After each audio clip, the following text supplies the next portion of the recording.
Hi, I'm Micki Lavin-Pell, marriage and family sex and trauma therapist. And I'm Ollie Livingstone, comedian, alternative thinking consultant, and a human being. And this is Let's Start. Micki and I decided to do this to give people around the world real tools and tips that are easy to use and even cheap, uh, most of the time just free.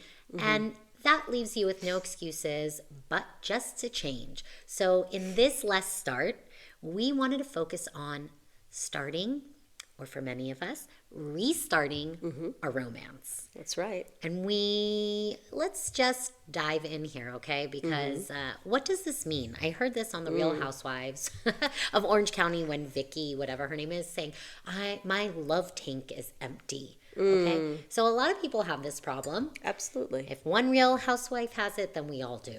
That's right. What is it? What happens to us? Right.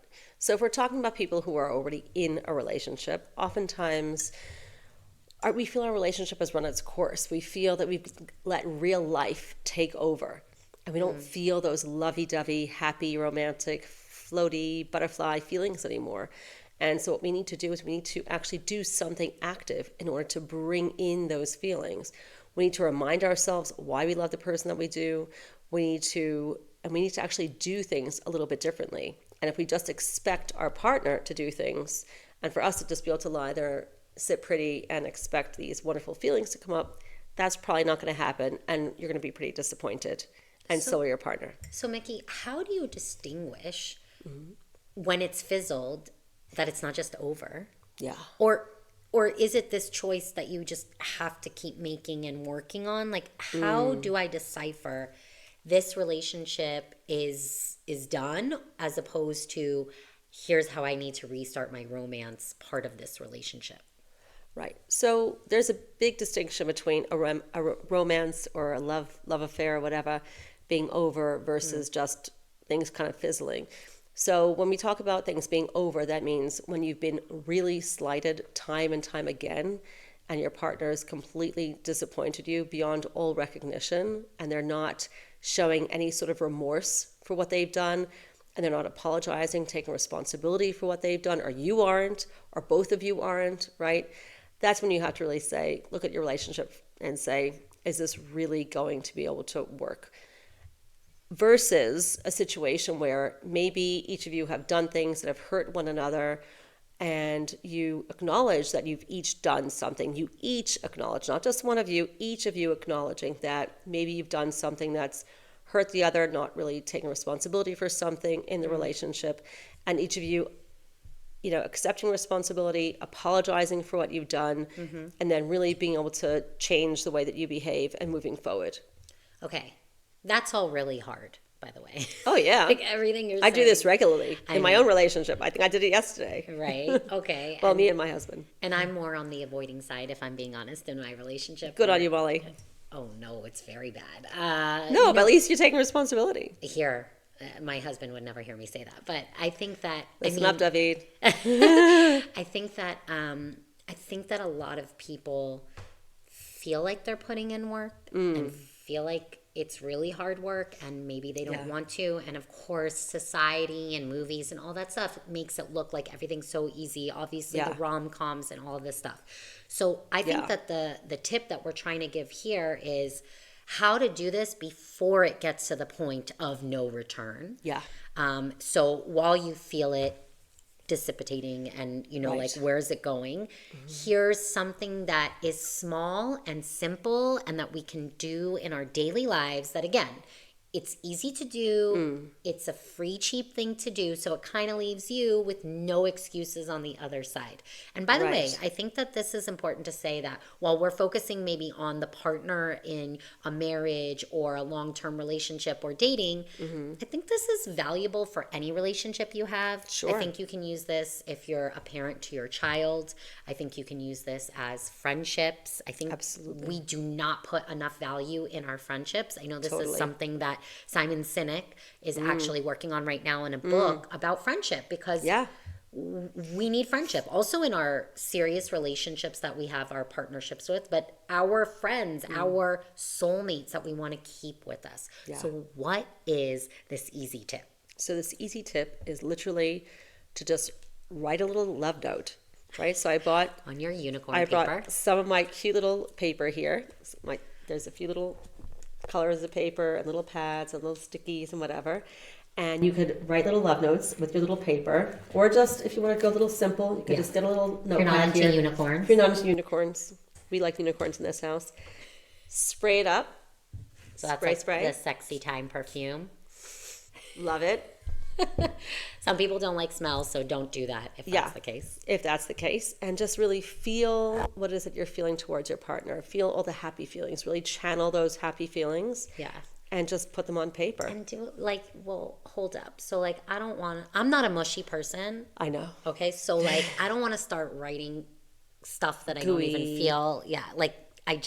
I'm not. It makes me, the reaction is, so what would I write there?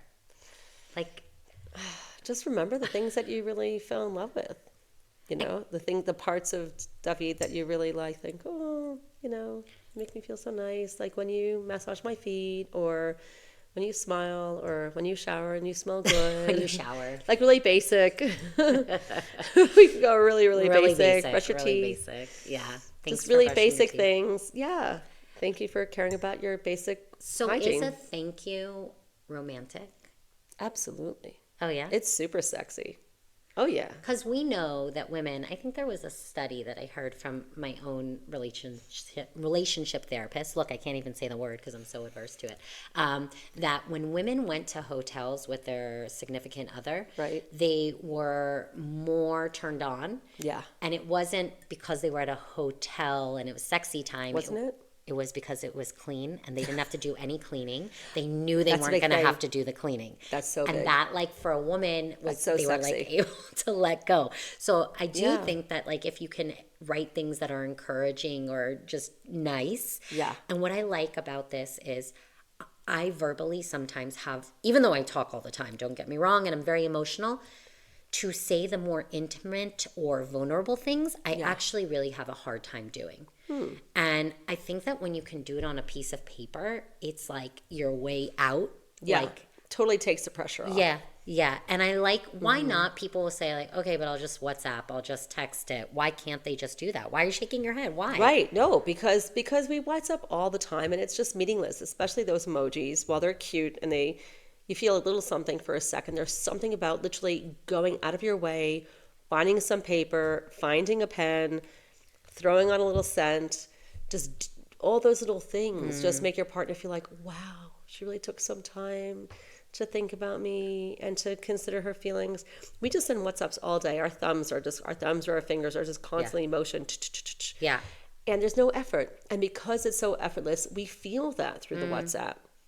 So let me ask you just another question, a little bit of a deeper dive. Sure. Do we need to have this romance in our relationships? Is this important for us to keep going? Because I feel especially as you grow a family, there's just so much effort that I need to focus on the kids and the doctor appointment, all that stuff. The practical and it's stuff. now I know it's just a paper and pen, but it's just one more thing. How vital do you think this is in your professional opinion? I personally think it's crucial, and I see this with my clients and I see this with myself as well, that when we just get so into the practical, mundane day-to-day, it's funny because very often the younger couples, right, they're not used to dealing with the practical stuff, and they get so pissed off at each other that they have to do that.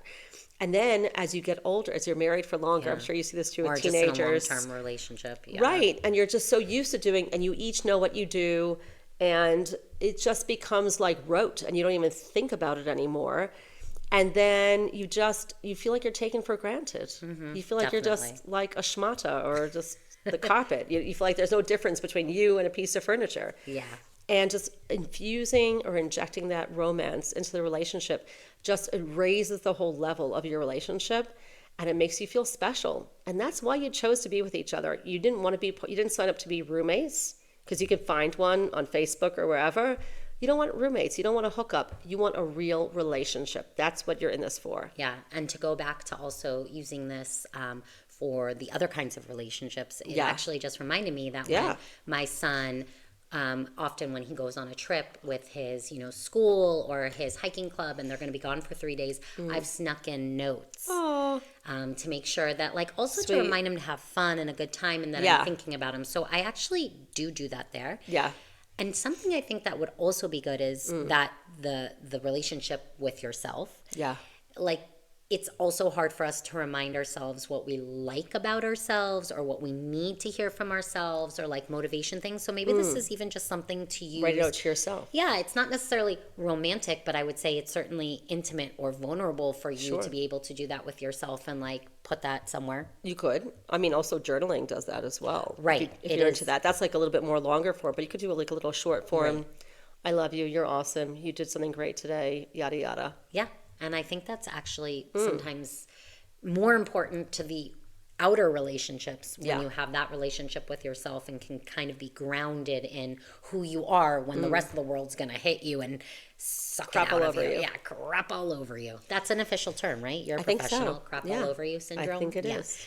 So we want to remind people that there is a short version of this, and it's a quick, just couple minute video that we also want so that people can share both with your friends and your family, with a stranger. We think it's really important. Person you love, if that's not your friend or your family. Okay. But I think we both really feel that it's really important that people start doing what they can as easily as they can. And so this whole project of Let's Start is us giving people ways to do that. We have other episodes where we've talked about now fear and just starting anew. And we'll keep going. So if there are things that people out there, if you are one of the 7 people that started watching this, that is beyond our friends, and you're like, you know what, I really wanted to start this. What thing is holding you back that maybe we can help you with that? Micki certainly, as the expert, can give you advice. And I like to play, the devil's advocate and poke holes in it and see, like, are we the real people going to be able to do this? And to say that, our first episode was about starting fresh, and Micki had introduced me to just doing a face ice plunge. Yeah, like a face, putting your face in an ice bath and doing that. I started to do it every morning. Wow. And it was something easy that I could do. I put the little ice into the big bowl, I refill it, put it back in the freezer for the next one, and I take the opportunity, and my kids watch me. I do this while I'm preparing lunches. They're doing it now too. And they're doing it now too. And it is something that was so simple. And that was our first episode. So I really encourage people to watch that one and share other ones and do it for yourself, your relationship to yourself, your relationship to your community and to the world. Like, this is how we can do it, and do it together. One step at a time. One step at a time. So this is Let's Start, and we will see you in the next episode.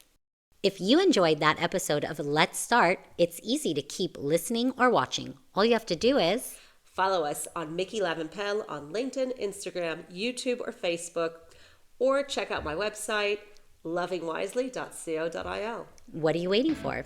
Let's start.